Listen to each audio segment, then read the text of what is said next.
Welcome to the Medical Device Made Easy podcast. Here is Munir Lazouzi from easymedicaldevice.com, and today we'll do the October 2025 regulatory update.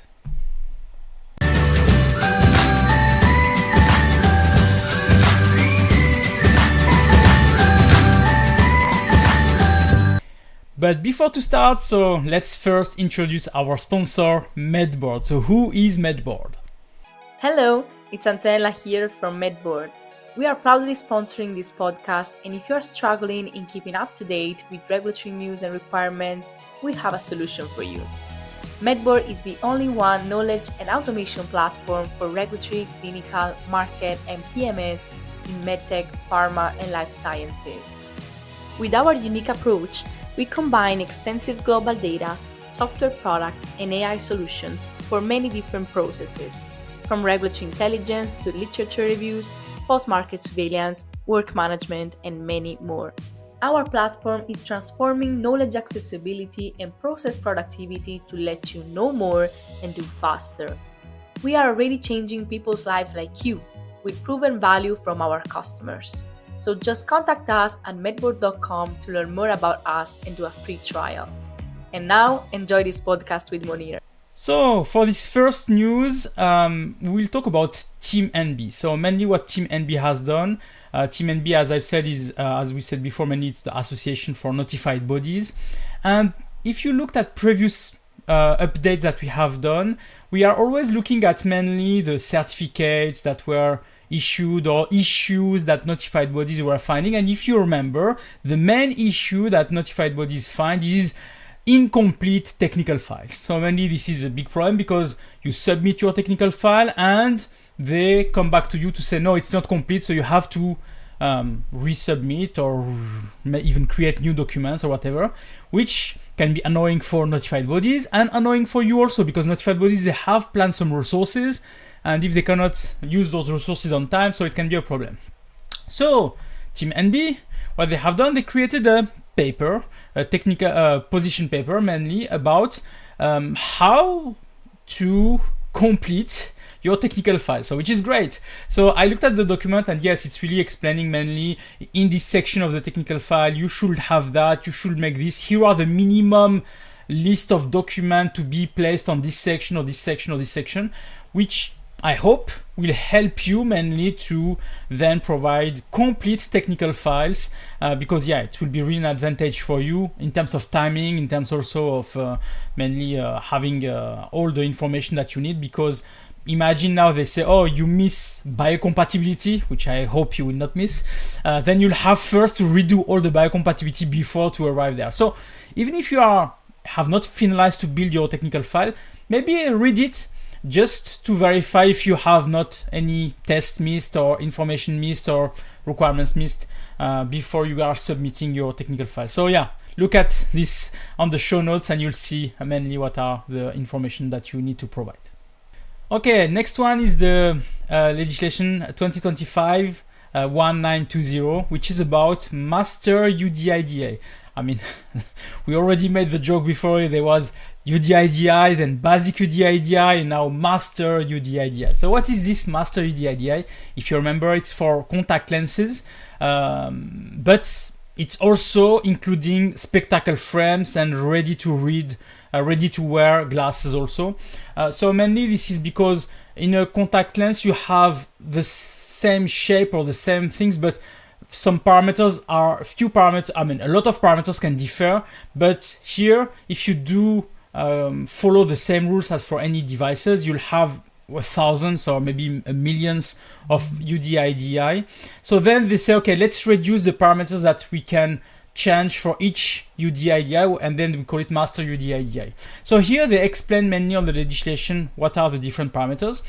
What I want, and we talked already about that, so it's why I will not focus on that. What I want to focus on is on the spectacle frames and ready to wear. Because here it's also the same rules. It's like you have for spectacle frames also to place a Master UDI-DI. And here it's the same. You will maybe not focus, and it's what I read, you will maybe not focus on the material of the spectacle frame, like stainless steel or composite or whatever, plastic, whatever things, but you will focus on the sizes of the lens or height I can't remember how it called, but the height lens or something like that. I can't remember. To be honest, I read it, but and the box height, if I can say, they call that box height or box length, etc. So it's the same. So if you are a class 1 medical device company doing spectacle frames, then you'll have also to follow this rule. I mean, I have a lot of customers with my authorized representative role where there is this kind of product, so we'll have to inform them that by next year, if I remember, 2026, you'll have to have this master UDI-DI in place. But yeah, this is mainly not only for contact lenses, it's also for spectacle frames and ready to wear. So ready to wear is mainly the glasses that you have on the pharmacies, maybe, where you just wear them because it's for better reading or whatever like that. So in that case, they have also to have a master UDI-DI. So master UDI-DI. Okay, now let's talk about the borderline manual. If you were used of the previous borderline manual under the 9342 EC, there is a new borderline manual that was created. I mean, we talked about that already, but now they have included new products on it. So this is how it's working. They start with few products and then they update the document to include more products and more products and more products. Here I have the list of the new products, so maybe it will ring a bell and then you have to really look at what is there. The first one is red blood cell additive solutions containing adenine. The second is dual action cream with menthol and capsaicin. So I read this one and it was interesting because here it's about, is it a drug or a medical device? And there are some, I mean, it's funny if you read this one, it's funny because it says it's not a medical device, but can prove that to me. If you think it is, prove it to me. So it's more about like that. Next is lactose tablets for vaginal use, microabrasion dental stent removers. So I think it's for having white teeth, maybe. Medical examination tablet cover. So yeah, it was also I looked at also this one. They didn't put the classification. They just said it is, but and mobile sterile air system. So yeah, I will not spoil everything. So I spoiled two of them. So for the rest, if you want to see if those products are medical devices, and maybe their classification also, so then you can go to this borderline manual, which is one tool that you have also to have on your backpack, if I can say, in case you look for is it a medical device or what is the classification of this medical device, because then this will help you to argument within notified bodies or anybody, because mainly this is an official document. So it's really an official document that is providing the argumentation of is this or not a medical device. And these are only the new ones, but we have also old ones that were there, like some mobile application, etc. So check that also. Okay, next one is the feedback for EU MDR and IVDR. I just have to look again, maybe just let me open it again. I talked about that last time to you. So the EU is asking you a feedback about mainly what do you think. I mean, the question is, what do you think about EU MDR and IVDR? What you can do, because I've done it, you can do is just go to read what are the concerns of the others, and if maybe this is matching also what you are doing. But we have at this date, and I'm looking at it now, 123 feedbacks. Not all is in English, so some is in German or other languages, so I looked at only the English ones. And yeah, it's interesting because a lot of things inside are really showing that there are some problems with EU MDR and IVDR. But some other things are really focused on the products of this company, so it's not like a broad thing. It's really we are doing this kind of products and we have the problem with that kind of thing or that kind of thing, etc. So it's really specific to some people. So as a consultant, or if you are curious about that, please go and read that. And yeah, I really encourage you also to give your feedback yourself. And you have until the 6th or 8th. I see 8th. 6th. From the 8th of September until the 6th of October. So you have still 1 week. Next week, the following week after, to provide your feedback. So yeah, so as I said, it's always interesting to hear what the others are saying about that. So don't hesitate to go and also provide your feedback, because I know you are complaining about EU MDR, IVDR. So this is a place where you can complain. They authorize you to complain. Here is the thing where you can say mainly what you want to say about it. Okay, now Switzerland. So Switzerland, we have also the Swissdamed. So I don't know if we talked about that last time, but Swissdamed has opened now the registration of medical devices or UDI or devices mainly. And they have also provided now, and this is mainly the topic of today, a technical documentation of how you can put your devices there. Because last time, if I remember, I mentioned that, yeah, there is just this XML thing to provide. Because what you can do is that you can upload data from UDI-DI and then put it directly on Swissdamed, which can be helpful. But yeah, now they provide you really some technical documentation of how to do that. There is still, from what I read, there is still no machine-to-machine injection, if I can say, to the Swissdamed, but they are providing mainly the documentation. Also talking about some business rules for Swissdamed, so mainly this can be also something interesting for you. But yeah, if you have just one or two products, you can just go and write things there. But if you have a lot of products, then yeah, try to use those XMLs upload and read this technical documentation. Again, if you are in Switzerland, you can do it by yourself. But if you are outside of Switzerland, then you have to ask your authorized representative. I think you have to ask your authorized representative. Yeah, because we are authorized representative, and when we open, because we are placing the mandate of our customers inside the Swissdamed, and then we have the access to place the product. So yeah, then you'll have to send us the XML files that we can inject directly on the Swissdamed. So yeah, but yeah, prepare the XML file and send that to us, and we'll do it mainly for you. I mean, if you are our customers for that. So yeah, so Swissdamed is improving, is mainly evolving, and this we have until next year, July or June next year, to have everything ready. I can't remember the date. I think we talked about that last time in the September update, so go back to the September 2025 update and you will see mainly the full details. Okay, now UK. We talked also about that, but there are some updates. It's about the post-marketing surveillance. If you remember, by June 2025, you have now to follow the post-marketing surveillance guidance, if I can say, for UKCA. So what UK has done now, they have provided a template for the post-marketing surveillance report. So what you can get on this update is mainly that you can click also on the show notes and you'll find the post-marketing surveillance report template.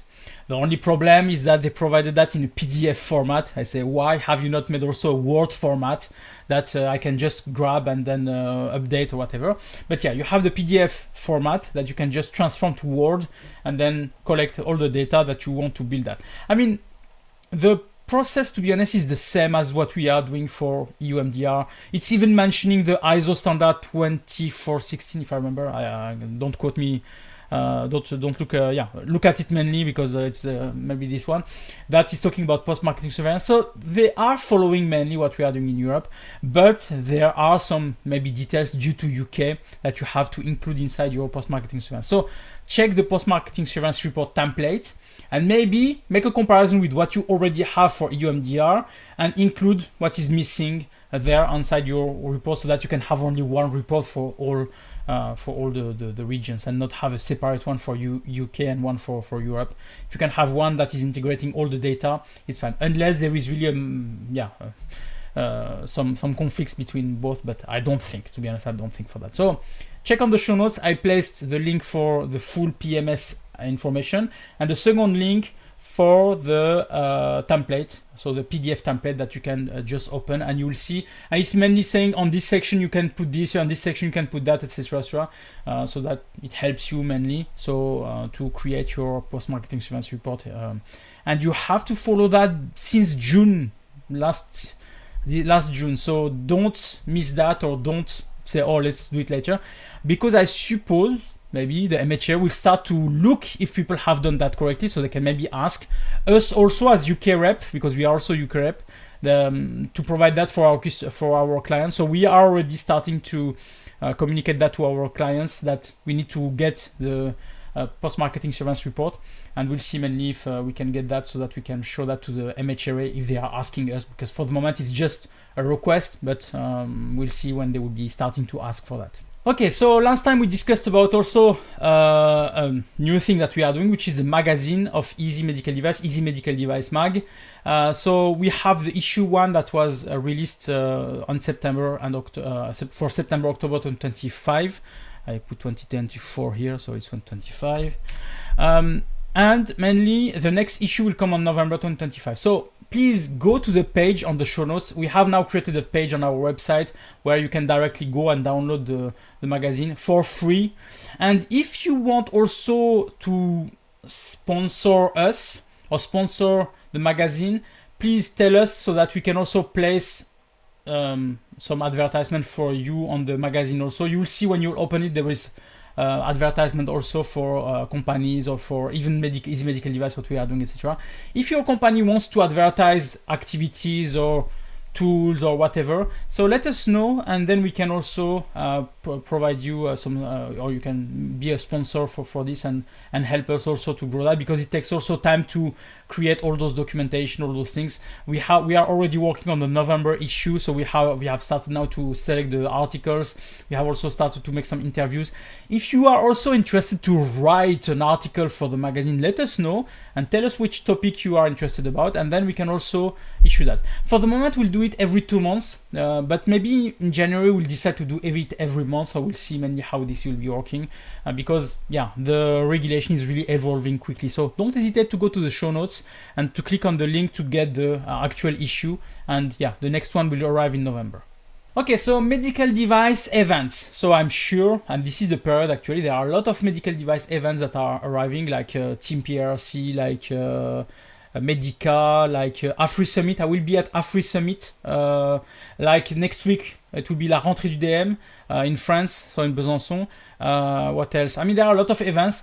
If you want to find out all those events and you are really interested to keep track of those events or maybe register for them, we have placed a map which is called the MedTech Conf map, where mainly you can see all the MedTech Conf event or MedTech events that are worldwide. It's not just Europe or whatever, so worldwide. So go there, and if you know of an event that is not on the map, please send us an email at info@easymedicaldevice.com, and I will share that with my team so that they can include you on the map. It's free, so there is no problem for that. So just send an email, say, oh, there is this event with the link or whatever, or with some details, and then we can include that in the map. So don't hesitate to go to medtechconf.com, where you can see mainly the map, or go to the show notes and then mainly click on the link.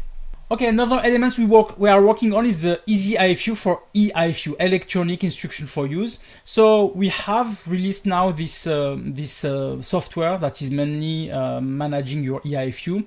We have already had some clients working on that. We have already some submitted to the notified bodies, and it was successful. So we are working really to make this platform compliant to the EU 2025 1234, so it's easy to remember 1234. Mainly because this is really a legislation that is really strict. And we had some customers, just for some stories, we have some customers that were planning to put their EIFU by themselves on their website, and when we told them here is what the legislation asks, like for risk management file for your platform, cybersecurity, backup plan, for example, if your platform shuts down, so do you have a backup plan, so that etc. So we have all those things that we have used to integrate that in our platform, so easyifu.com. So mainly now those clients initially wanted to do it by themselves, but to be honest, they would have failed their submission to the notified body. So then they come to work with us now at easyifu.com. So don't hesitate also, if you want to use EasyIFU, don't hesitate to go there. It's free for the first product, so you can go. And then we are starting now to organize, because we have also an early bird for if you have more than one product. But we are starting now to have also a plan that will be per product, so like you pay per product, so you pay a certain amount of money per product. And we have a new thing inside, which is first the EIFU, Electronic Instruction for Use, and we have included also the labels. So it means that you can also create a label for your products, which will include the EIFU QR code and the URL, etc. on it. So if you are also interested to create labels, you can go also there and create your own labels for your products. So you'll have to answer some questions, and then it will pick which symbol should be on the label because of the type of products that you are providing. So don't hesitate to go to the easyifu.com, test it, it's free, so don't hesitate. Just one thing, because my team told me that when you are registering, normally you will receive an email for confirming your email address, and sometimes those emails go to the spam box. So don't hesitate to go to your spam box to verify that the email is not there, to then be able to register, because without that you cannot access the platform. So we have to verify that it's your real email, because we are managing also some electronic signatures, so then we have to verify that this person is really the correct one. So don't hesitate then to go and to verify that. Okay, next one is rest of the world. So we start with the USA. They have created a guidance for computer system assurance. So mainly, this is a guidance explaining to you how you can validate your computer system for quality purpose. So computer system for production, quality production, but also quality system if you have an eQMS or this kind of thing. So this is something that is, I think they had a lot of problems during audits, when they are asking the companies that they are auditing, mainly, do you have validation for this or that? They maybe have some issues to understand exactly what they were expecting for it. So now it's clear, there is a guidance saying exactly what they are expecting from that. And what we have done at Easy Medical Device, we have created an SOP for you. So what you can do is just go to the show notes and download the SOP, mainly for this specific guidance. So this SOP will tell you exactly, you can even read it and just integrate it to your quality management system. It's mainly how you should do, or how you plan to do it, how you plan to do this exercise to comply with this guidance for the US. But I suppose, because it's really equivalent, this can also integrate with the Europe or ISO 13485 requirements. So don't hesitate to go to the show notes also to download the SOP. It's free of charge, no worry. Just go to download the SOP so that you can mainly also figure out what are the requirements and if you are following those requirements also. Next one, Malaysia become an affiliate member of MDSAP. So a lot of people were celebrating, and initially people were thinking, because I heard some people, now we can also do an audit, MDSAP audit for Malaysia. I said, no guys, no. So we have multiple levels of for MDSAP. You have the members that are really the ones like USA, Brazil, Japan, Australia, Canada. Those are members where if you do an audit with those countries, for those countries, you can, on the MDSAP certificate, say yes, you can sell in those countries. And then you have affiliate members, which are countries that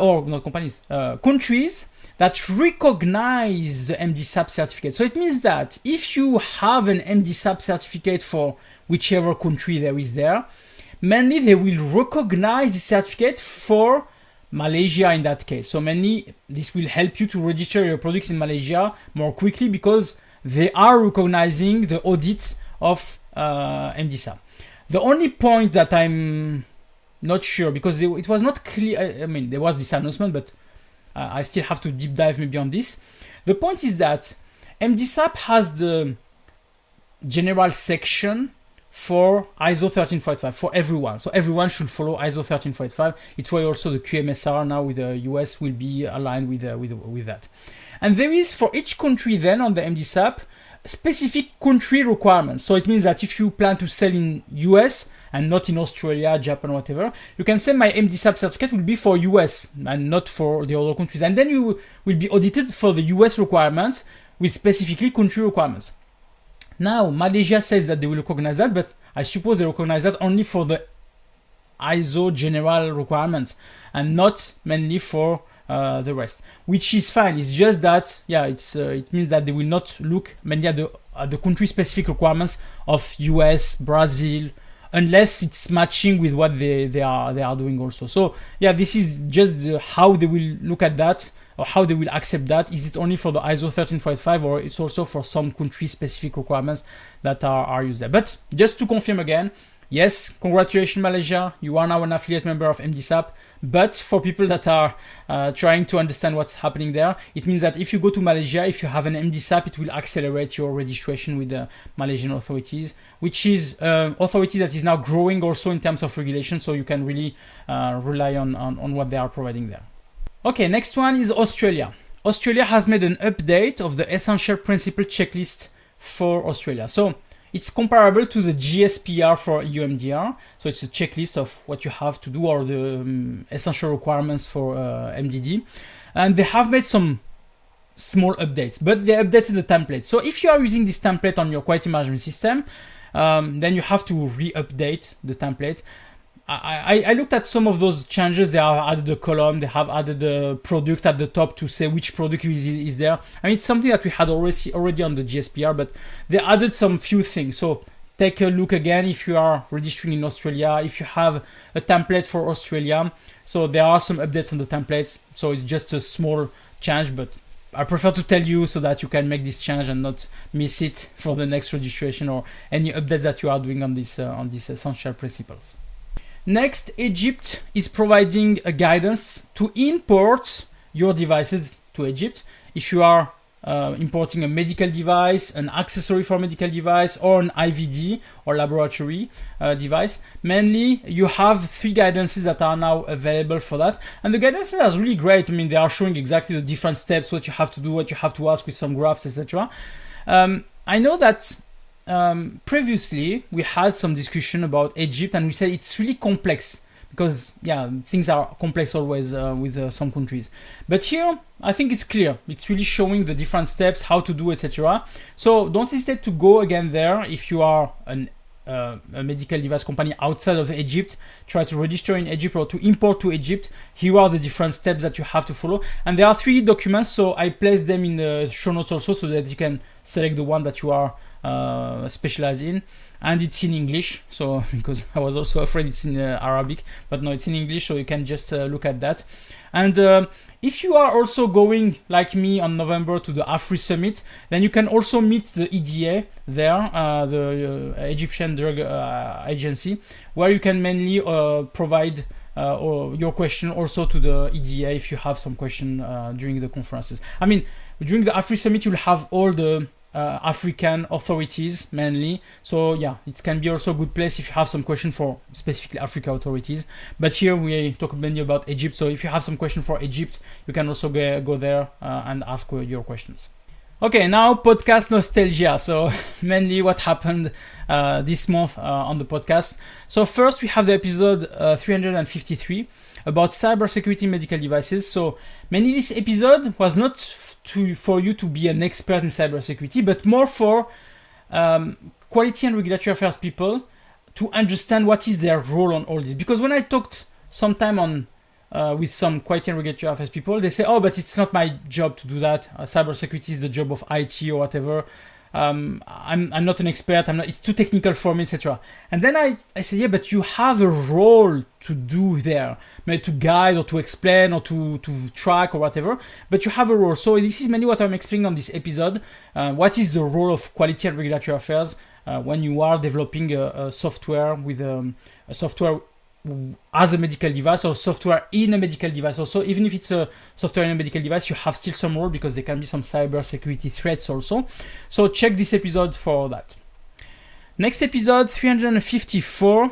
Yeah, we had a great discussion here. It's like our journey from 0 to 1, and I call it now from surgeon to CEO. So we had the professor Mark Possover, which is the CEO of Neurogene in Switzerland. I'm working for them also because we are helping them in terms of quality and regulatory affairs.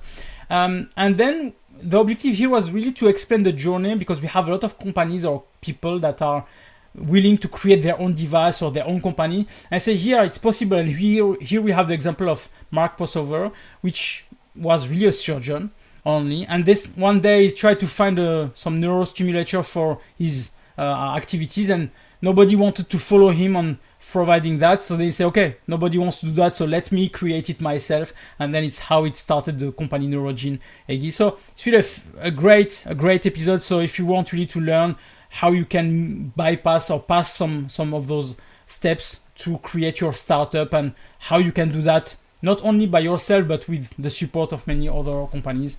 And yeah, it's really a great story, so don't hesitate to listen to that again.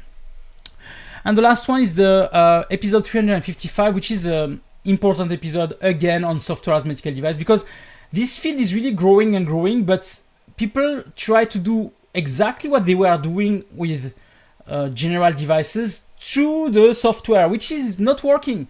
And here we talk mainly about post-marketing surveillance. So post-marketing surveillance, usually with general devices, it's like we are waiting 1 year, collect data and do everything.